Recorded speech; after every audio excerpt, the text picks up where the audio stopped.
Air conditioner के outer unit का temperature 80 degree centigrade तक होता है, जो हमारे एनवायरनमेंट टेम्परेचर से ऑलमोस्ट डबल है। लेकिन इंटरेस्टिंगली 1 मीटर दूर अंदर की यूनिट का टेम्परेचर 16 डिग्री सेंटीग्रेड तक होता है। एक बहुत ही इंटरेस्टिंग फैक्ट है, एयर कंडीशनर के अंदर जो गैस होती है वह क्लोज लूप में फ्लो करती है। इसकी गैस कभी खत्म हो ही नहीं सकती है, और यदि क्लोज लूप में यह फ्लो करती है तो कुछ लोग बोलते हैं कि यह गैस एनवायरनमेंट के लिए हार्मफुल है। तो यह सभी डाउट इसकी वर्किंग के साथ में क्लियर करते हैं।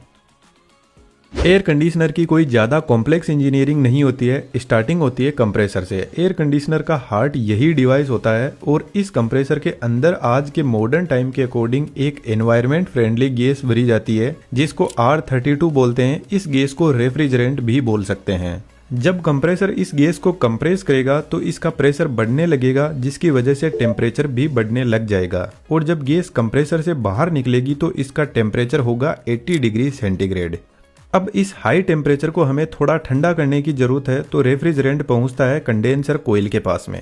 आज के टाइम में एसी के ऊपर 100% कॉपर कोयल लिखा रहता है, तो कंपनी इसी कोयल की बात कर रही होती है, क्योंकि कॉपर कोयल की हीट एक्सचेंज क्वालिटी बहुत शानदार होती है, तो ये गर्म और ठंडी बहुत जल्दी हो जाती है। इन इतनी लंबी कोयल से जब रेफ्रिजरेंट फ्लो करेगा तो ठंडा होने लगेगा, और इस कोयल से हीट को जल्दी बाहर निकालने के लिए एक फैन भी लगा रहता है। जब रेफ्रिजरेंट कोयल से बाहर निकलेगा तो इसका टेम्परेचर 50 डिग्री सेंटीग्रेड तक पहुंच जाएगा, लेकिन कंडेंसिंग कोयल के पास में जो गैस कंप्रेसर से मिल रही थी उसको यह लिक्विड में बदल देगा। आपको पता है, जब हम पानी को गर्म करते हैं तो वह लिक्विड से वेपर में बदल जाता है, यानी लिक्विड से गैस। इसके उल्टा जब कोल्ड ड्रिंक की बोतल को हम फ्रिज से निकालकर बाहर रखते हैं तो इसके चारों तरफ पानी की बूंदें जमा हो जाती है, जिसका मतलब है वेपर वापस लिक्विड में बदल रहा है। तो कंडेंसिंग कोयल भी गैस को ठंडा करने का काम करती है, जिससे यह गैस से लिक्विड में बदल जाती है। लेकिन अभी भी यह हाई टेम्परेचर का लिक्विड हमारे किसी काम का नहीं है। तो यहाँ से लिक्विड एक्सपेंशन वॉल के पास में जाता है। एक्सपेंशन वॉल का ओरिफाइस बहुत छोटा होता है, तो इधर वाली साइड में बहुत ज्यादा हाई प्रेशर भी है और हाई टेम्परेचर भी है। लेकिन जब इस नैरो ओपनिंग से रेफ्रिजरेंट बाहर निकलेगा तो इसका प्रेशर सडनली रिड्यूस हो जाएगा, जिसके साथ में इसका टेम्परेचर भी रिड्यूस हो जाएगा, और यह लिक्विड एक्सपेंड करेगा, जिससे यह रेफ्रिजरेंट वापस लिक्विड से गैस में बदलने लग जाएगा।